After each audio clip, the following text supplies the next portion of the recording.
With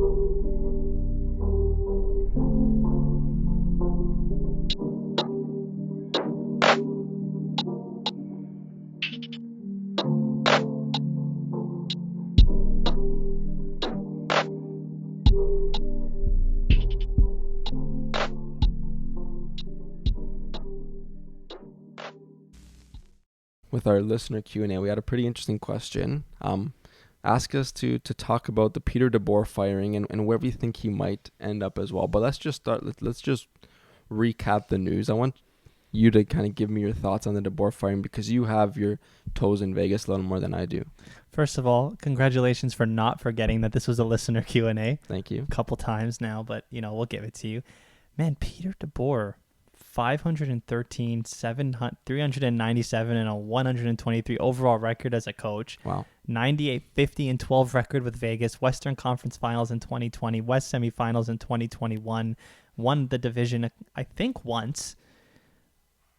I have nothing to say. I have nothing to say that points to why this organization would fire him at this time. This was the first season they were bad. And you know what? Injuries were everywhere.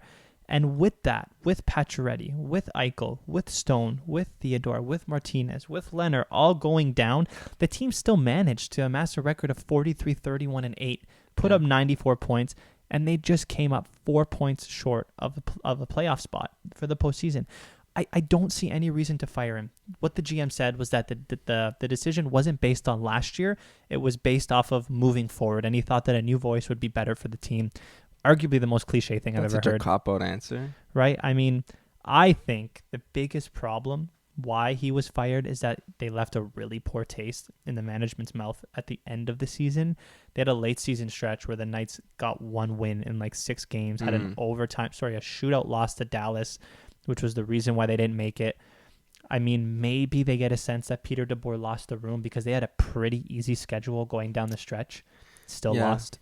Yeah, I mean, but he was, like you mentioned, he was dealt a pretty tough hand this season. Like, the injuries are one thing, but then to constantly have guys coming in and out of the lineup, and it's completely out of the coach's control because that's all going on upstairs for cap implications and cap reasons. He never really had his full team to get a sense of them, to get chemistry building up. That was something you were really harping on. Is like, how do you get chemistry? Like, and when you do, when you do find that chemistry, then another injury, another cap move has to happen where you're just getting guys in and out of the lineup. That couldn't have been an easy situation to coach, and I kind of feel sorry for him in this situation.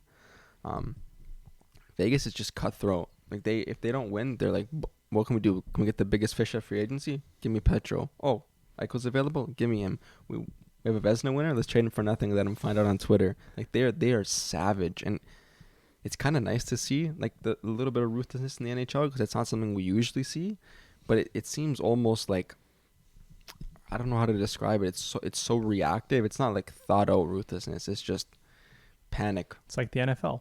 Yeah. Right? That's what it is. And you even left one big name off the list. And before I call it a out of the blue firing in Gerard Gallant, when it happened, was he fired for a certain reason that happened on or off the ice that we know about? Not that I can remember. I remember because that was in that really tragic string of firings where there were legitimate reasons for firing, like off ice, either like issues with alcohol or abuse or some sort. They had to say it in like their presser, this is not related to off ice issues. This was just like they were good but not good enough that year. So I am making a fair assumption that he was just fired for his coaching abilities and not for something else.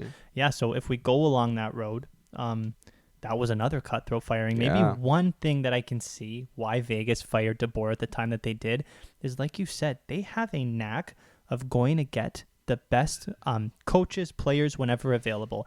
And when Gerard Gallant was fired that year, do you know who beat them in the Western Conference Finals that year to advance? The year before? Yeah. No, that year. Oh, that year. Before he was fired. Oh, was it the San Jose Sharks and Peter DeBoer? They went out and got him, and maybe the management sees a once-in-a-lifetime opportunity in Barry Trotz, who, surprise, surprise, beat that team in the Stanley Cup Finals to win it for Washington, available. Maybe they had their eye on him, right? Maybe they had their eye on him for a while. Maybe they think, if there's a time to go get him, it's now because he's going to be hired by next season. And you know what? If they hire Barry Trotz, maybe we can say that was the reason. If not, I have no clue.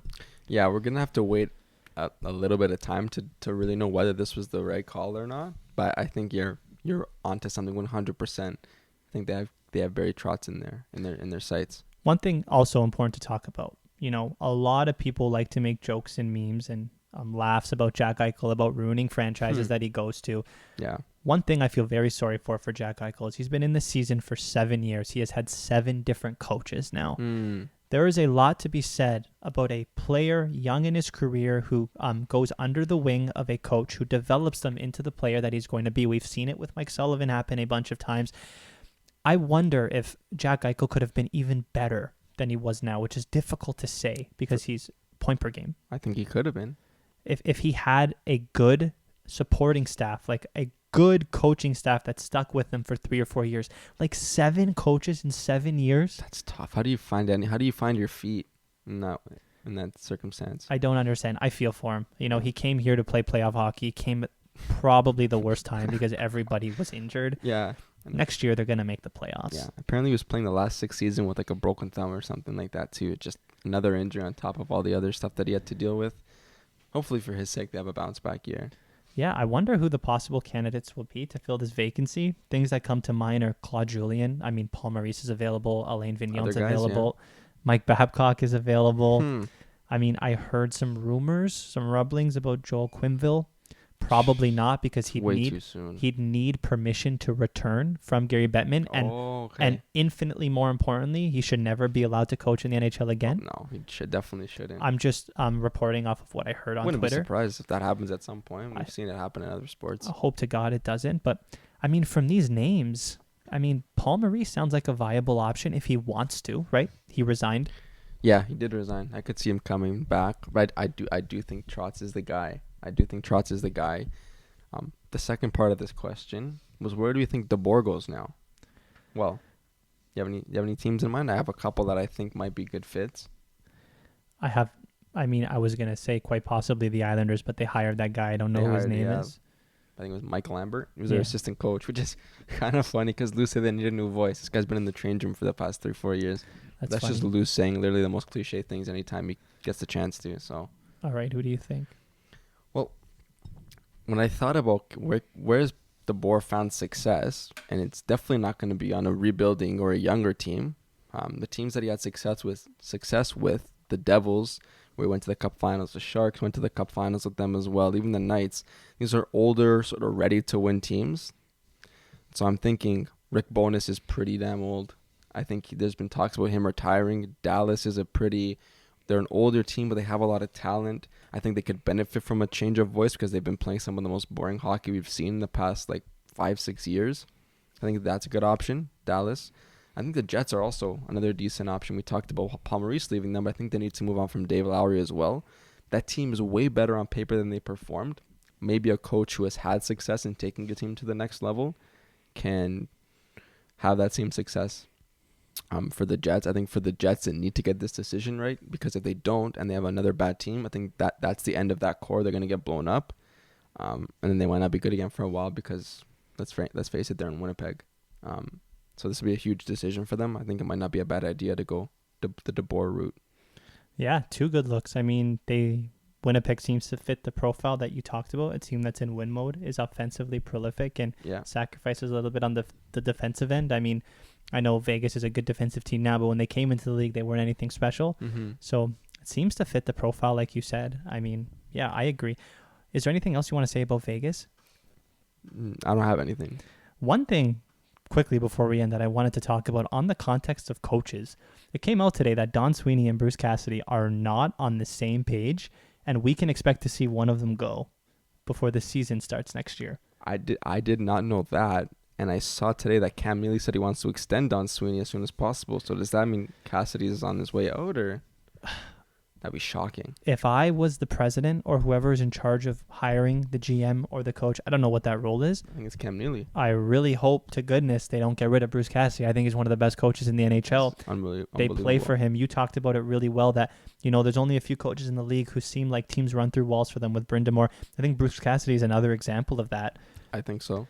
I mean, if Bruce Cassidy is the one to go, Peter DeBoer fits perfectly there. That's a good point too. Yeah, that's why I brought it up. I would be all over Bruce Cassidy if I had a coaching vacancy. That guy's. We saw him literally outcoach Babcock, make him look like a preschooler when we played those 7-game series against him. He outcoached them like ridiculously. So we pretty shocking, honestly, to me, if they get rid of him over Sweeney. But Cup final. I think he won a cup too. I mean, there's now only one line left on that team. Still put up 100 and something points this year. Yeah, they were still good. Took one of the best teams in the league to 7 games. Could have gone either way. Mm-hmm. The team looks like they play for him. I've never heard any rumblings about there being any locker room problems on that team. And you got to give it to him. He has contained some really, really, what's the word I'm looking for? Fiery players in Brad Marchand, and in a team that's very notorious for being very outspoken. He's continued to let them play with each other. And I mean, man, I could not see a world where Bruce Cassidy leaves. That's why this news was really weird to me. That's a head scratcher for sure. If they decide to side with Sweeney instead of Cassidy, that might be a decision they come to regret big time.